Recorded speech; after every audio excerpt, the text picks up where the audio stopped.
This is from DraftWire. Dream selections for NFL teams without a first-round pick in the 2023 draft.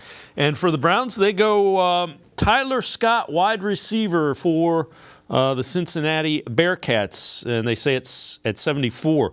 For a team that lacked explosive plays through the air a year ago, falling in the bottom 10 of passing plays over 20 and 40 yards, grabbing a dynamic Tyler Scott would be best-case scenario.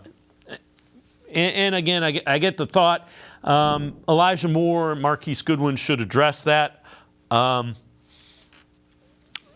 round might be a little high for a wide receiver at this point. It depends on how high they view his ceiling. If you're going to take somebody at 74, you got to feel pretty good that they're going to develop into something.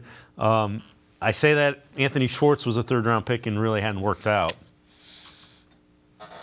Yeah, with wide receiver, I think it's going to depend, kind of like we talked about when we were doing the mock simulator here. It's going to depend on who falls.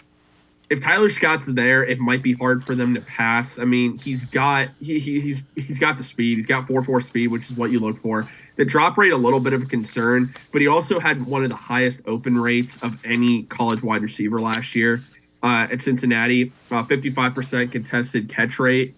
And again, if he's there, Dave, I could see them doing it because he does meet the age profile they look for, the athletic profile they look for at the position. It's just all going to depend on who ends up going. And I think some of these receivers, Tyler Scott, Michael Wilson out of Stanford, Marvin Mims, some of these guys could be available a little bit later. And the Browns could even, if we talked about trading up from pick 74, they could potentially trade up from pick 98 if there's a receiver that falls and they like. I do think they're going to add one. 74 is high for me. It is, but it's all going to depend on what player is there at that time. Because I think Andrew Berry also could just go best player available. And if Tyler Scott's the best player on their board at that time, I think they could make that selection.